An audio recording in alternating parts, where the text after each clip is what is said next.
If you want to be seen as powerful, respected, and confident, your words have to match your ambition. I've spent years working under executives, becoming one myself, and learning from the most respected people in the room. These are the 5 communication skills that separate those who get listened to from those who get overlooked. Skill 1 is a hard one. You have to stop speaking to be liked and instead speak to lead.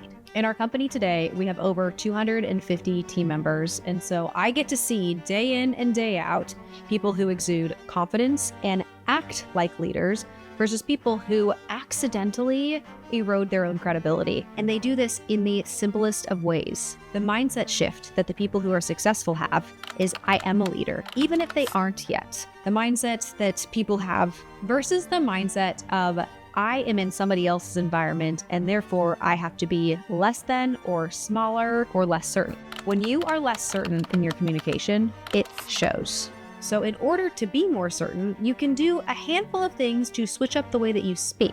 One of the most important things that you can do is actually mean what you say and only say things that you are certain of. CEOs, leaders, top executives, they have a point of view. They see themselves, they see their life experiences, and they use where they're at in order to frame what their point of view truly is. And they're confident in that frame. If you want to be able to be more certain in your communication, remember that your point of view is important and you are there for a reason. Now, the simple language tweaks on this are as follows. Qualifying your statements by saying I think or I feel reduces your credibility. Just say what you think or say how you feel. It's obvious through the communication that you are thinking or you are feeling something, but those qualifiers make it seem like you are uncertain. So consciously practice making these language swaps. So instead of saying, I think we should try this, instead say, the best path forward is another example. Instead of saying, I feel like this might work, say,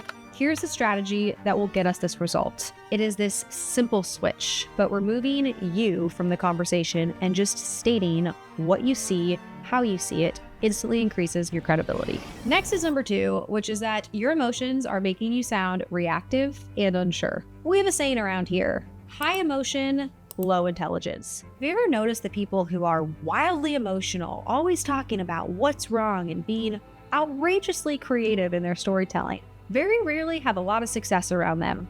They don't have people who are winning around them. They don't have successful business relationships. They don't even have successful businesses, because the more you use emotion, the less you're using logic.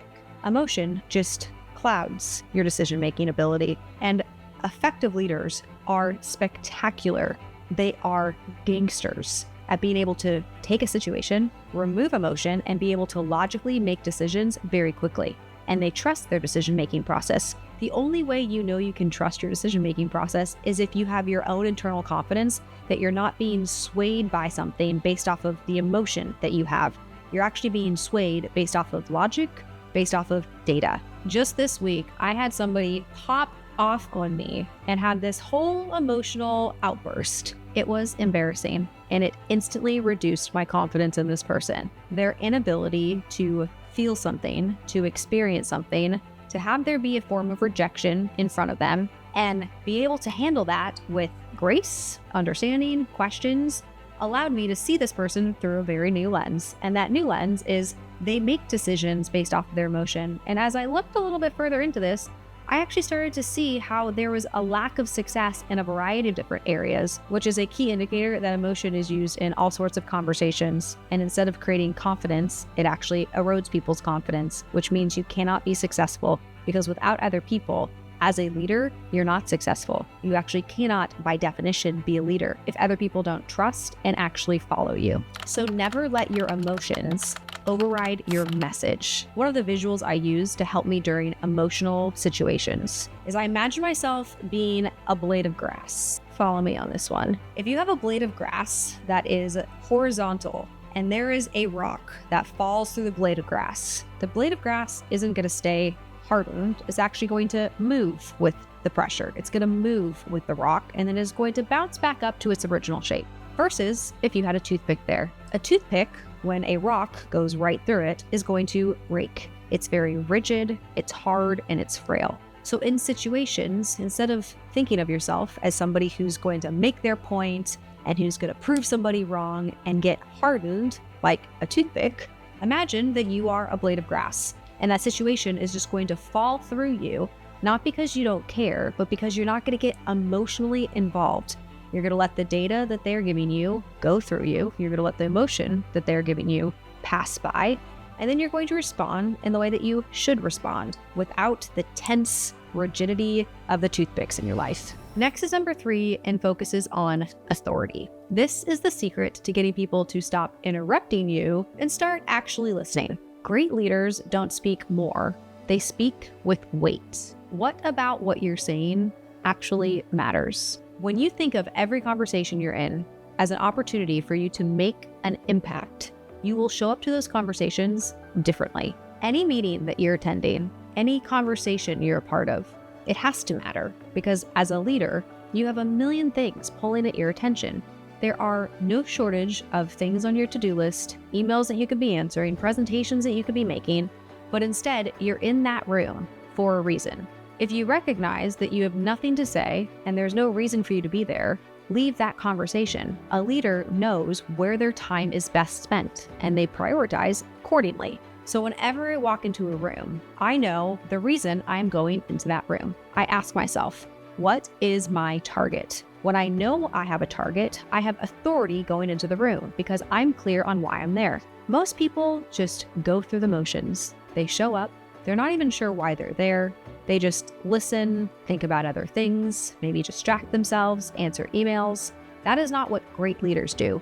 Great leaders know that there are a plethora of problems for them to solve, and their time is going to be spent solving the most important problem. Therefore, their attention and their communication where they are truly does matter. So if you're struggling with authority, reevaluate where you're spending your time. Go into the meetings where you do choose to participate and actually participate. Have a point of view. Use your authority because you've thought through the situation and you know that there's a problem and there's something that you can help with or you need to better understand as a way for you to build up your own authority in your mind. Leaders matter. They drive initiatives forward. So never enter a room where you don't know why you're there and you will all of a sudden have more authority in your communication simply because you took a handful of minutes in order to really understand why your time was best spent there. When participating and leading meetings, you steer the conversation with clear, confident delivery. Next up is number 4, which is to become a question master. You do not need all the answers to lead. You just need to know how to ask the right questions. The best leaders put themselves in a position to solve the most complicated problems in a business. And in order to solve a complicated problem, there has to be some sort of constraint, some level of confusion, and no clear path forward. So if you are an effective communicator, you are able to address and properly identify what questions you need to ask, what information is missing to be able to make the best decision to move that problem forward. I like to think about this as untangling a necklace. When you're looking at untangling a necklace, it's taking one piece after another to really start to understand strategically what is the core knot inside this tangled necklace. Your job as a leader is to unknot many necklaces. The best leaders think of themselves as professional problem solvers. But the reason they're able to solve these problems better than more junior people is simply because they ask more questions. It is not the expectation that you know everything and you're coming at it from this high vantage point to be able to tell everybody what to do. Oftentimes, you don't know what to do when you're entering that meeting or that problem. It's a new problem. You see, great leaders guide conversations by asking powerful and strategic questions. So challenge yourself to ask these questions. Instead of, what do you think? Ask what data supports this decision. And instead of, how's it going? Ask, what's the biggest challenge you're facing right now? Instead of, can we fix this? Ask, what would it take to ensure this never happens again? The quality of your questions determine the quality of your results. Here's a little trick that my parents taught me in order to become better at asking great questions. When I was growing up, we would play the question game at any sort of social function. The question game meant that little Natalie was supposed to walk up to an adult and ask them 3 questions. So my mom at a social gathering would say, go talk to Mr. Bob. So I would walk over to Mr. Bob and my target was to ask Mr. Bob 3 questions. Well, it's terrifying talking to adults when you're young, and sometimes it's still terrifying to talk to adults. So I had to overcome that fear, but then I also had to ask 3 questions that kept the conversation engaging. Well, as a very young kid, I wasn't able to ask super engaging questions. The questions might sound like, Mr. Bob, I realize that Bobby, your son, is going to baseball practice these days. Does he love baseball? And then Mr. Bob's going to answer back. And then by the answer, I'm going to hopefully be able to ask a second question. Well, oftentimes I couldn't actually make it to question 3 because I would run out of things to ask questions on.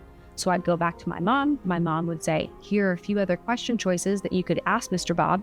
And she'd make me go walk back to Mr. Bob and ask him the final questions. This practice of getting good at asking questions, keeping the conversation going, understanding what really matters is priceless and an invaluable trait if you really want to communicate like an expert. That brings us to number 5, which is what most people do wrong. You have to stop oversharing. I will never forget the first time I had to fire somebody. I was 23 years old and I was coached ahead of time to say a very specific statement that led me to a very specific conclusion to not get into some large debate as to whether or not we were going to fire this team member. And instead of saying what I needed to say, I started over-explaining. I started telling them how wonderful they are and how much I liked them and how much of a pleasure it had been to work with them. And as I talked more like that, I became more and more tense and more uncomfortable. So I kept saying things like that. And instead of successfully firing the person, we just effectively had a nice little touch point in the middle of the day, and I had to take another swing at it the next week. It was awkward, it was embarrassing, and it was the exact opposite of what somebody who has confidence and presence would do. When you know what you're going to say it. You say it with grace, you say it with directness, and you are firm. It's not because you don't like people. You don't deliver communication. Over-explaining is an indicator that you are not confident. When you do speak with confident people, they say things with effect. They have a message, they clearly articulate that message, and they don't continue to communicate. I like to think of this like an airplane. I'm sure you've had an experience where somebody talks and they continue to talk and they continue to talk and the plane is about to land, but instead of actually landing, nope, we're going back through it again. And you already know that they said that, but they're about to land it and nope, there's another new angle to just restate what they already stated. It's uncomfortable as a listener. It's difficult to communicate with somebody like this, and it clearly shows that the person isn't confident and is uncomfortable. So instead of over-explaining or softening your feedback, be direct. More than that, seeking validation can instantly erode your authority. And high-level CEOs actually get authority because they are direct and they are deliberate. So be like a confident CEO. They don't need validation, and neither do you. And another hack on this is watch really successful people communicate. I didn't say listen to how they communicate. I said watch how they communicate. You'll notice that they don't talk like this. This is not the way that somebody who is successful communicates. They sit up straight, their shoulders are back, they have confidence through their body language. They move their hands through this certain little section of their bodies right here. They don't sit there and fidget, playing with their fingers, playing with their rings, moving their feet around. They're able to sit there comfortably, have a direct conversation, eye to eye with another human being. So it is very simple to just throw your shoulders back, sit up a little taller, and look like you are more confident before you actually become more confident. One of the things that I had to work on for a while, the way you project your voice also matters. And this was actually something I had to work on for quite some time. I tended to whisper. For a very clear reason, I used to get quieter when I would voice my opinion. And that reason is pretty obvious. I wasn't certain of my opinion.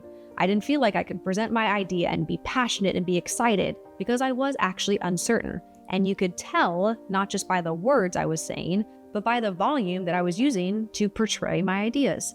So I had to actively work on not talking like this and trying to quiet myself, but by being louder and being more communicative through my body language, but also through the volume which I was speaking. I had to work on this for many months, and it was not a short process. Every single time I would start whispering, I'd have my core team of people tell me, hey, Natalie, you're whispering again. And I'd be like, okay, good to know. I'm going to project. I'm going to get clear on what I'm saying because clarity matters in communication. So when you find you're doing some weird things, putting your shoulders in, starting to whisper, fidgeting, just remember, future you doesn't communicate like that. So fix it in the moment and deliver the effective communication. If you master these 5 skills, I guarantee that you will be able to communicate better than 99% of people. And if you are still feeling stuck, check out my next video that will help you unlock success.